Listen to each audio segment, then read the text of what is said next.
Hello everyone, this is my first video recording on the PC, so I'll obviously be making some minor adjustments as we proceed, but today I've got y'all a lovely TWAB.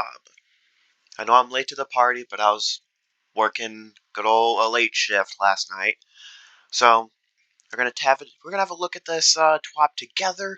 There is a bunch of good news, but also there is some not so great news as far as deep sight weapons go that I don't find a lot of people talking about. So first off, the voice actress for Haikua Ray is running into some medical issues. Best of wishes to her. Proceeding, obviously, we have some Festival of the Lost related stuff. I'll give my quick thoughts about Festival of the Lost. It's one of the most disappointing. It's so far the most disappointing seasonal thing that I've had in a long time. I was a huge fan of the Haunted Forest because you couldn't get carried through it. Meanwhile, with the Haunted Lost sectors, you can just stay still, and people will just auto-complete it. You can't do that if you want the best rewards for the Haunted Forest. Your team has to coordinate. That's why I miss the Haunted Forest. I feel like instead they should have different arenas that chain to different portals, similar with the birthplace of the Vile Lightblade. Well, that strike, I think that'd be a great idea, but we'll likely see Haunted Forest, Haunted Lost sectors for a long time. Anyways, we got a good old Telesto, Vader, got some good stuff here. Now, the juice of the TWAB. Deep stone crafting. I won't be reading all of this verbatim, but essentially, in case y'all don't know, Deepstone Crypt is my second favorite raid besides Kingsfall. Kingsfall so far is my favorite raid. Just everything is so well done with that raid that the D2 Kingsfall has become my favorite raid. What I will say though is that before this information, Vow superseded Vow and Deepstone were kind of fighting for it for me because I hate the armor for Deepstone Crypt. It's not my style. But now that the weapons are just becoming broken, we're gonna see how broken the weapons from this raid are gonna be. So each encounter, starting with season 19, every encounter will drop a deep sight version of the raid weapon. This only applies to legendary chests. And as you see here, players may purchase one per week from the final chest after defeating Taniks. I'm assuming that'll be one per account, not one per character. That's how it is with Kingsfall. That's how it was with Vow the Disciple. But these weapons are becoming craftable now.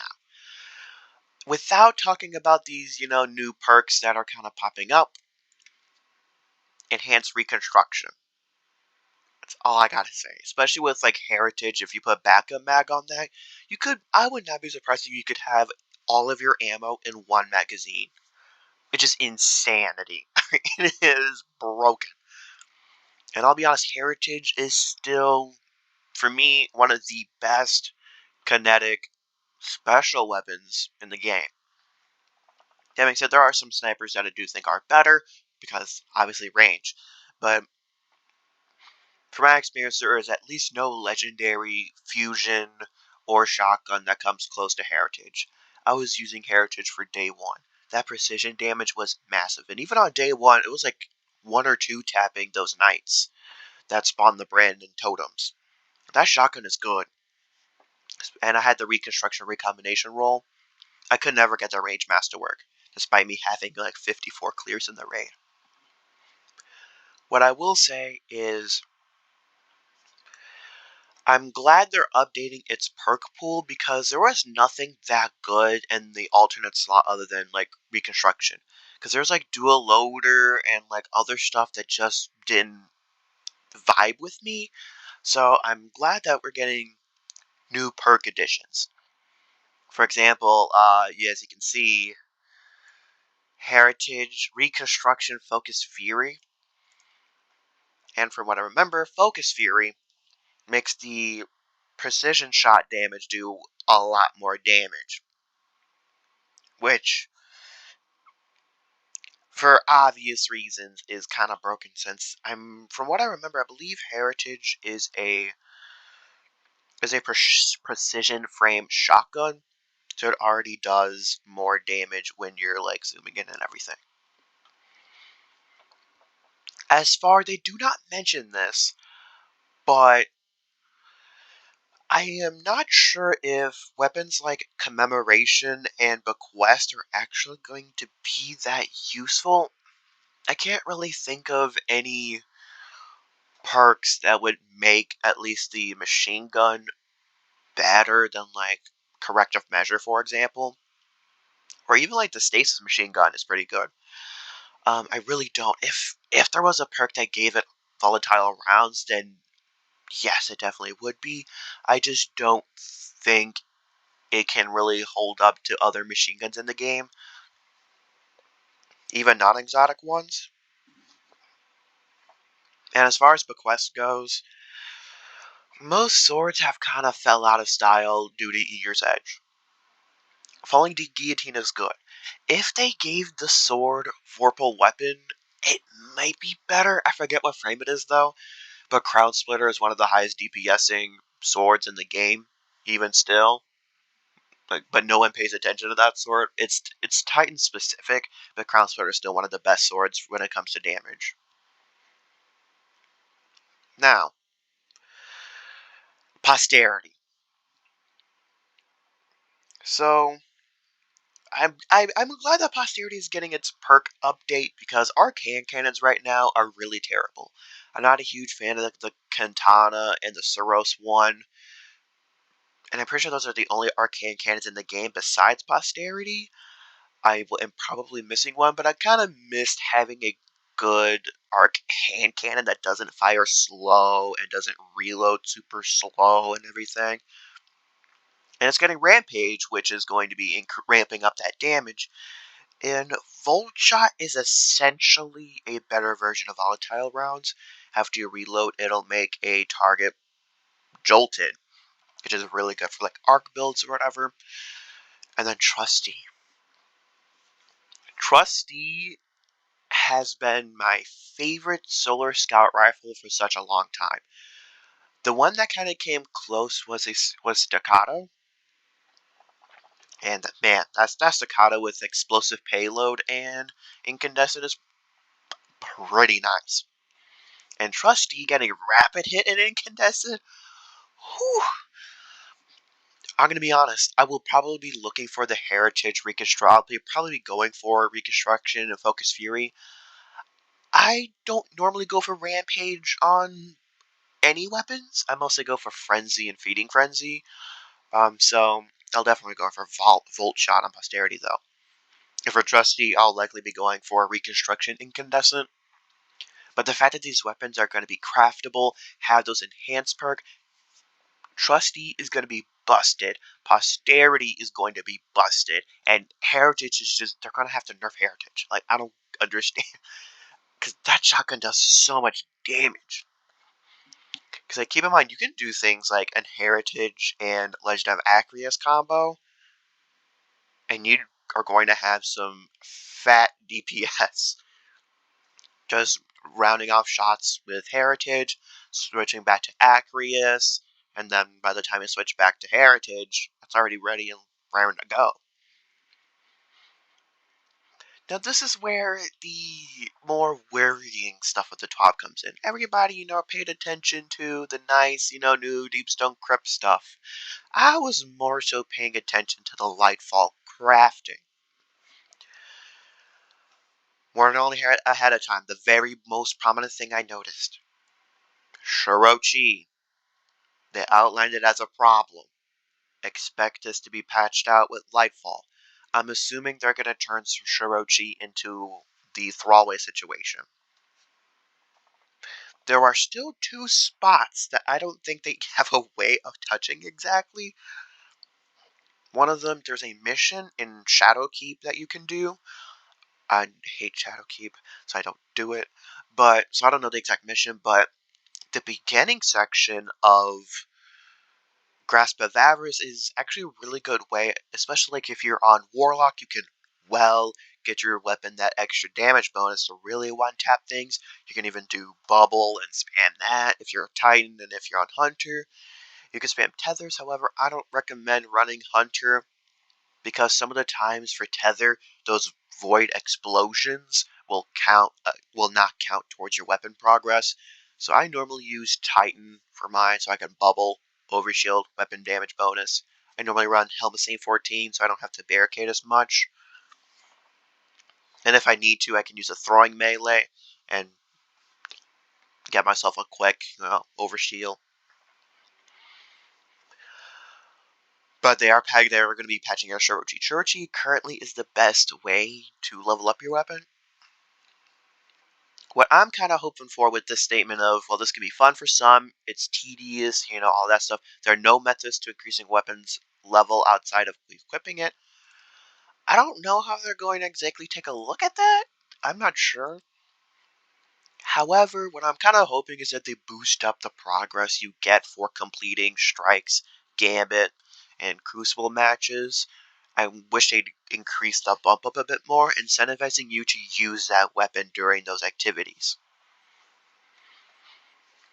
instead of just hot swapping back to them.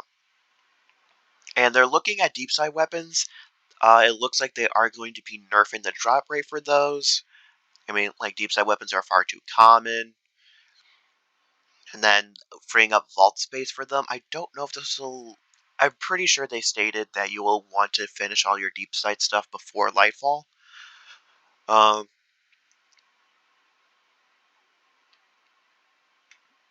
So those are the big things that Shurichi will likely get. That whole section get patched out, similar to Thrallway. Deep side weapons are going to become less common, so I'd recommend stocking up on those neutral elements. I noticed they did make the change to where you can dismantle weapons for a little bit of neutral element and that pattern progress. To be prepared for stuff to change with that.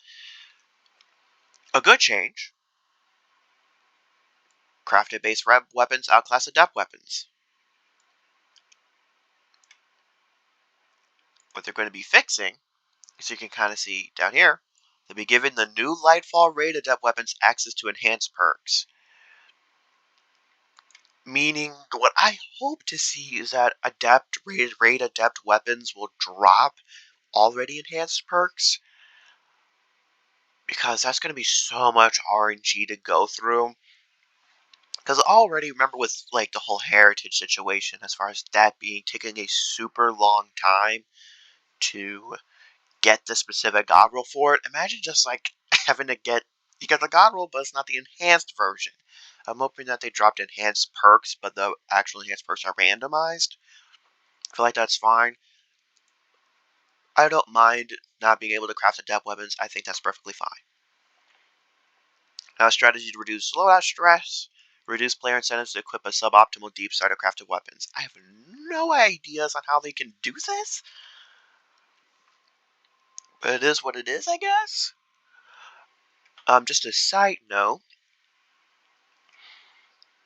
We are going to be getting different, we'll be able to set up different loadouts. So I'm assuming this will come into play to that. Although reduce deep side weapon hoarding. Finally introducing alternate ways to earn deep side currencies. I really hope they fix that. Because I'm also not a huge fan of just sitting during, just going through activities, having to use the exact same weapon over and over again. Like, weapons that I don't necessarily want to use. I'd rather run an activity and get it that way. My guess is that the alternate ways is going to be bounties. If I were to guess specifically, Banshee bounties. That would be my guess. Or they'll just shift they'll just shift the mechanic over to Master Rahul like they did everything else. And then reduce bad luck in weapon recipe unlocking. Thank God. And provide opportunities within the crafting system to allow users to deterministically choose what weapon to target. The best idea I have for this is that, say for example, Dares of Eternity or whatever, for Dares weapons or whatever, you'll be able to select weapons that will have a you'll be able to boost a chance of getting a specific red border to drop. That's what I'm assuming they'll be going for. And is going to be releasing February 28th. So yeah, players who currently have their weapons in their inventory should complete their deep side objectives and extract the resident elements before February 28th, because that's when Lightfall's releasing, to avoid the loss of that currency. And thankfully, starting in Lightfall, weapons that cannot be crafted will no longer drop with deep sight. This is great. This is a great change. Thank God. Okay. And Google Stadia, if you want to take a screenshot of that info, there you are. And then here's some general Bungie stuff that I'm not really too concerned about. But in case I want to know, I'll scroll up here a little bit. Take a screenshot of times and whatnot. Here's that for y'all.